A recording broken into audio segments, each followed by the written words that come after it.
nesse último domingo foi justamente os aliados, né, e apoiadores aí do ex-presidente Jair Bolsonaro, que realizaram na tarde desse último domingo, dia 26, atos em memória do Clériston Pereira da Cunha, que foi preso por envolvimento no 8 de janeiro e acabou morrendo no complexo penitenciário da Papuda, em Brasília. Em setembro, a Procuradoria-Geral da República, a PGR, havia pedido a liberação do preso e citado em anexo um laudo sobre a condição frágil da saúde do detento. Mas o pedido nunca foi analisado pelo ministro Alexandre de Moraes do STF. Nesse domingo, os manifestantes responsabilizaram o ministro pelo episódio e pediram o seu impeachment também. Os atos foram convocados de última hora por aliados de Bolsonaro no sábado, dia 25, como os deputados federais Carla Zambelli, também o Nicolas Ferreira, além do pastor Silas Malafaia. Em São Paulo, o ato foi realizado na Avenida Paulista, em frente ao MASP, o Museu de Arte de São Paulo. Teve início às 2h da tarde e reuniu Zambelli, os senadores Magno Malta e Marcos Pontes. As manifestações incluíram gritos de ordem pedindo o retorno do ex-presidente Bolsonaro ao Palácio do Planalto e também o impeachment imediato do ministro Alexandre de Moraes. Por conta da manifestação, usuários do X, o antigo Twitter, subiram a tag Por Justiça na Paulista, que chegou aos assuntos mais comentados da rede social. Outras cidades, apoiadores do ex-presidente, também fizeram manifestações em protesto pelo episódio em outras capitais do país, como o caso de Rio de Janeiro, Florianópolis e Salvador. Marcelo, o que isso impacta na vida do brasileiro? E a gente vê que o país ainda está muito dividido, né? Aquela questão de direita e esquerda está muito viva. E o que isso aí agrega no Brasil de hoje? Olha, agregar seria bom que o presidente atual realmente fizesse aquilo que ele se propôs na campanha, né? A campanha do amorzinho, tal, né? Todo mundo unido, depois que acabasse a campanha, uma união pelo Brasil, tal. Mas não é isso que ele faz, né? Na verdade, ele coloca ainda mais gasolina nesse contexto aí, óbvio, né? Óbvio, ele subestima a força do ex-presidente Bolsonaro, né? E a força da direita. Olha só, o ex-presidente Bolsonaro é um personagem, né, que a direita, em tese, né, nomeou, ou elegeu, seja lá como queiram utilizar, né, como sendo seu representante. Muitos dizem, o bolsonarismo, isso, aquilo, mas é um representante da direita, né? Outros representantes da direita estão aí, como foram os que estavam nesse evento do último domingo. E teve meios de imprensa que falou, olha, tinha lá 1.000 pessoas, né, tal, não é tão pouco, não tinha tão pouca gente assim não, viu? Tinha bastante gente. E esse movimento, ele começa assim, ele vai pegando força, os resultados do atual governo não vão vindo, né? E a gente já conhece a transformação disso lá na frente, né? Processos já começaram a borbulhar, né? Tanto no Tribunal Superior Eleitoral, lá na própria Câmara já começam a chegar processos de impedimento, tudo por conta de má gestão, prometeu, não está cumprindo, né? Enfim, é um contexto que nós já conhecemos, que, na verdade, no fundo, não é bom para o Brasil. O bom para o Brasil seria que nós tivéssemos aí uma gestão que olhasse para o futuro, né? Olhasse para o futuro, tivesse vendo aí o bem-estar da população, o bem-estar social, o bem-estar de todos aqueles, né, que querem o desenvolvimento da nação, mas não é isso. Hoje, a principal missão do governo é aumentar a tributação. É essa a missão do governo. E quando você fala nisso, toda vez que você desonera um lado, onera o outro, tal, não tem como você não dizer que, no final das contas, quem paga somos todos nós, né? E quem sofre mais com tudo isso é a pessoa mais pobre. Então, o atual governo está plantando uma semente da direita. O Bolsonaro está se aproveitando, está inelegível, mas muitas outras pessoas estão chegando aí. Tem o Tarcísio, tem o Romeu Zema, tem a Tereza Cristina, enfim, tem muitas outras lideranças que estão surgindo e, obviamente, pegando muita força nesse momento aí que a direita já pegou uma força no último governo e agora está ficando cada vez mais forte. Ô, doutora, vou conversar aqui com a nossa querida doutora Luciana. O que o Marcelo falou realmente é o reflexo de tudo aquilo que a gente sentiu no Brasil no ano da eleição, né, no ano passado. E parece que agora é a parte 2 desse filme, que tinha dado uma pausa, né? Até porque o próprio ministro Flávio Dino, ele falou que se tivesse manifestações no país, se tivesse aglomerações de pessoas, elas iriam ser presas, não tinha nem conversa. E essa manifestação estava marcada para ter sido executada semana passada em frente ao STF, né? Eu acho que ali eles fizeram a leitura de que se realmente fosse em Brasília, as pessoas se aglomerassem ali numa questão de manifestação, realmente iria ter polícia baixando borracha na turma, aquela coisa toda. E eles, de uma forma bem rápida, né? Muito rápida, diga-se de passagem, se mobilizaram. A gente vê que está muito engajado esse movimento ainda, de um dia para o outro. Vamos para Paulista, então. E foi todo mundo para Paulista. Isso acabou refletindo em Salvador, acabou refletindo no Rio de Janeiro. Agora, o que chama atenção é Salvador, porque parece que o pessoal que votou no PT não está muito satisfeito lá, né, doutora? Eu gostaria que a senhora falasse também nesse contexto aí do Flávio Dino, de que agora é proibido fazer manifestação, e graças a Deus, parece que o direito aí de democracia foi estabelecido, pelo menos em São Paulo, porque não tivemos notícia até agora, pelo menos, de pessoas presas, né, doutora? Olha, Santiago, o que me parece é que o ministro Flávio Dino parece desconhecer a nossa Constituição Federal.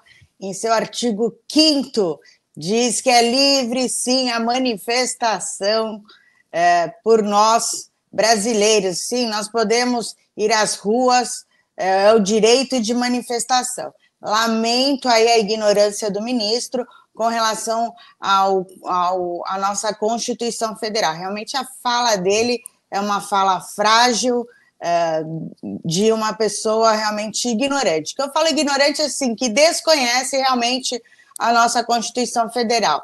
Olha, parece que primeiro ano aí de governo do presidente Luiz Inácio Lula da Silva, e aí a direita já se manifestando nas ruas. A Paulista aí ficou lotada. Eu quero até dar os parabéns para você, Santiago, porque parece que a mídia não gosta de mostrar a verdade, né? Tem sempre uma cortina atrás da verdade. A gente também não pode deixar de acreditar, né? O Jair Bolsonaro teve 58 milhões de votos. Então, assim, não pode subestimar realmente a manifestação da direita. São muitos votos, foi 49%, né? Então, tem muita gente aí. As manifestações por todo o Brasil, foi uma manifestação pelo Estado Democrático de Direito, foi uma manifestação pelo respeito aos direitos humanos. Realmente, direitos humanos, parece que a esquerda só gosta de defender bandido, né? A gente da direita, a gente defende realmente a aplicação da lei, né? O ministro aí, Alexandre de Moraes, agiu com morosidade para analisar o processo do Clériston, né? E por essa razão aconteceu o que aconteceu aí na Papuda.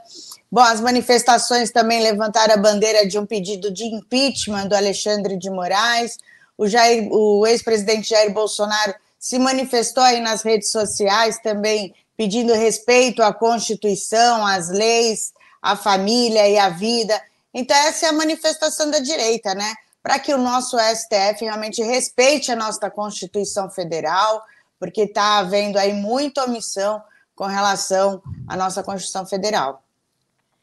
O professor Ari, ele é um cientista político, né? Diga-se de passagem também, é uma pessoa que conhece muito a questão da política, campanhas, enfim. E agora a gente vê, Ari, vamos calcular pelo outro lado, porque a gente até agora está falando dessa manifestação que é pró-Bolsonaro contra Alexandre de Moraes pela morte do rapaz lá que aconteceu por não ter sido solto. Até a PGR tinha pedido a soltura dele e o Alexandre de Moraes fez que não viu. E ele acabou falecendo mesmo, então estava certo aquele relatório. Agora, por outro lado, porque a gente vê um primeiro ano de um governo Lula e claro que existem os dois lados. Você esperava uma manifestação num determinado momento com tudo contra, né? Inclusive até questão da mídia poder falar e as pessoas serem censuradas dentro das plataformas, das redes sociais e não poderem passar o seu recado, e num golpe de mestre aí, vamos dizer assim, esses deputados de um dia para o outro se uniram, usaram as suas redes sociais, não dando tempo, né, para que fosse analisado o que estava acontecendo, e você vê o engajamento dessas pessoas. O que isso reflete, por exemplo, para o governo Lula hoje, vendo uma manifestação tão sólida quanto essa que foi feita na Avenida Paulista pró-Bolsonaro. E foi grande, pelo contexto aqui, pessoas que estavam lá, até nossos telespectadores, falaram que sem medo de errar, 1 milhão de pessoas tranquilamente. Pessoas estão acostumadas a ver a Paulista cheia, tem mais ou menos a noção da proporcionalidade. Como é que você analisa esse contexto, no caso, o governo assistindo isso hoje?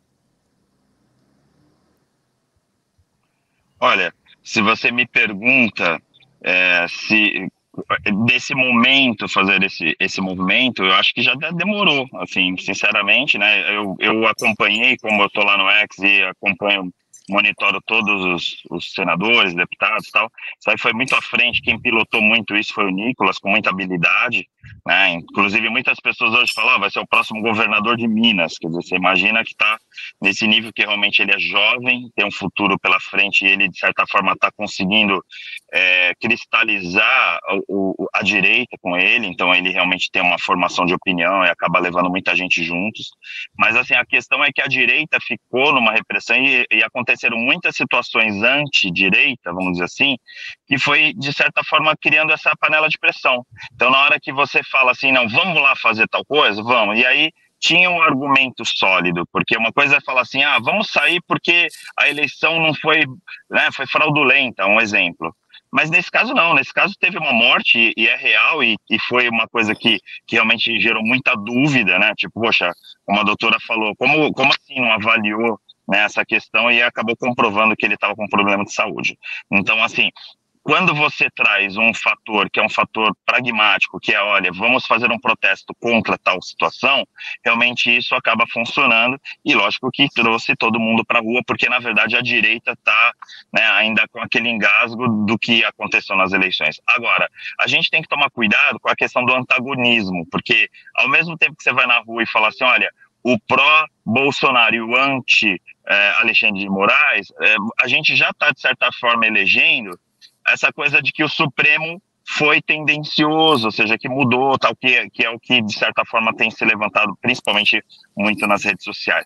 Então, as pessoas irem para a rua é meio que dizer o seguinte, olha, a gente não está satisfeito com o que está aí. E isso é muito importante, porque lógico que ninguém está falando em golpe, ninguém está falando de tirar governo, isso, aquilo, tal, porque aí seria realmente complicado, mas na hora que fala volta, por exemplo, o Bolsonaro, se a gente for pensar dentro de um processo democrático, por que não começar uma campanha justamente para que a direita possa se organizar, inclusive rever essa questão, né, da inelegibilidade, tal, que é uma coisa que, se você for imaginar que um tribunal votou a inelegibilidade e de repente a gente está querendo derrubar o principal protagonista dessa inelegibilidade, então eu acho que de certa forma a gente tem uma direita mais concisa, e o Nicolas faz muito bem isso, né, e tantos outros, de eleger um inimigo comum, né, e aí não é assim um protesto que está indo, olha o Lula ou então o Bolsonaro, não, simplesmente está falando o seguinte, olha, a gente não engoliu essa coisa toda, né, e vários depoimentos aí que surgiram, principalmente do Supremo, que deixam aí uma rusga, né, nesse sentido, tá bom? Então, acho que nesse momento é muito interessante, muito importante, inclusive, esse protesto para, de certa forma, dar um chacoalhão nesse governo, de achar que não é porque o governo está aí que todo mundo agora vai concordar com o que está acontecendo. Ô Marcelo, aproveitando só esse gancho aí que o Ari nos deixou, falando aí do futuro governador de Minas Gerais, né? Ele está falando aqui possivelmente, né? Isso é claro que o povo é que elege, mas a gente está vendo que já existe aí um plano, né? Para começar a trazer pelo menos o novo governador. E a gente vê que o Rodrigo Pacheco, que é o presidente do Senado, que é o que o pessoal falou que parecia um poste que estava parado lá esses anos todos, não fez nada, começou agora a se mobilizar. Eu cheguei até a comentar aqui no programa não me recordo qual foi a data, mas eu cheguei a falar, olha, isso tudo que está acontecendo na questão do Rodrigo Pacheco, começar a falar contra o STF, é algo que, para mim, é inédito. E, ao mesmo tempo, parece uma novela mexicana, porque o cara que estava parado começou a querer bater no STF, eu falei, isso aí parece carta marcada. E chega a notícia de que, nesse fim de semana, o Lula sentou com o Rodrigo Pacheco, justamente para que lance ele como um governador, um futuro governador no estado de Minas Gerais, que é o segundo maior aglomerado de pessoas do país, né? Então, é a segunda maior capital, vamos dizer assim, o estado em si. E o PT vai abrir mão de um candidato próprio, né? Todas as últimas eleições, claro que nenhum virou, e agora vai abraçar o Rodrigo Pacheco. E, por outro lado, tem o Nicolas. Você acha que esse é o começo de um novo embate político? Eu estou dizendo entre um senador, atual senador, e um deputado novo, que já foi vereador de Belo Horizonte? Olha, apostar hoje, né, num apoio do Lula, não sei se é um tiro certo, não, viu? Eu acho que é um tiro no escuro, né? Ele, pelo andar e o caminhar do governo dele, né? Lá na frente, se continuar na mesma toada, quem tiver do lado dele pode se machucar, né? Pode se machucar, porque a tendência natural, pelo que eles têm feito no governo atual, é da opinião pública estar bem contrária ao governo, né? Então, se o atual presidente do Senado fez isso, ele acabou acho que de consolidar a sua não eleição lá em Minas. Já não tinha força, né? Agora, então, para mim, eu acho que realmente ele acaba de colocar pá de cal na sua eleição lá em Minas. Porque o que a gente faz, a leitura que a gente faz aqui, né, Ari? Desculpa até, doutora, passar por cima do seu comentário, mas você vai ser a primeira a comentar o próximo assunto. Só para a gente encerrar. É que a gente nota que, no caso, o Lula parece mesmo que está querendo puxar o Pacheco, dar aquele agrado final, porque o que o Pacheco queria era uma vaga no STF, e essa vaga está sendo o Flávio Dino, o indicado. Então, quer dizer, olha, fica calminho aí, porque nós estamos juntos no futuro. Isso aí acontece na política, né, Ari? Acontece, e por mais trágico que pareça nesse momento para esses protagonistas, a verdade é que nessa eleição, na próxima eleição, né, para os governadores, principalmente aí que estão, de certa forma, indicando, né, vai ser uma eleição municipal, é muito importante quem vai estar colado em quem. Por exemplo, a gente tem aqui um cenário regional que quem está com o governador, ou quem está com o presidente ou o ex-presidente, de certa forma vai ser favorecido ou desfavorecido. E hoje ficou muito claro com esse movimento, eu acho que o movimento na Paulista deixa bem claro, quem vai ter força para indicar os próximos prefeitos, por exemplo, em Minas, com o Nicolas e o Pacheco, e aí, de certa forma, vai ser mais ou menos assim. Quem o Nicolas indicar e os prefeitos que ele eleger, vai garantir, por exemplo, uma elegibilidade para ele ser um potencial próximo governador de Minas. E a mesma coisa o Pacheco. Então o Pacheco percebeu que ele perdeu nesse primeiro momento esse round, porque imagina um menino, né? Porque é um menino, mas não é um menino no sentido pejorativo, é um rapaz novo, mas que tem uma força, né? E está conseguindo cristalizar a direita. E vou te falar, o cenário da eleição em Minas agora para os próximos prefeitos vai, de certa forma, dar o cenário de como vai ser a próxima eleição presidencial e principalmente as eleições para governador. Minas faz a diferença numa eleição presidencial, todos aqui sabemos, e quem nos assiste também, que é um público inteligente, sabe disso.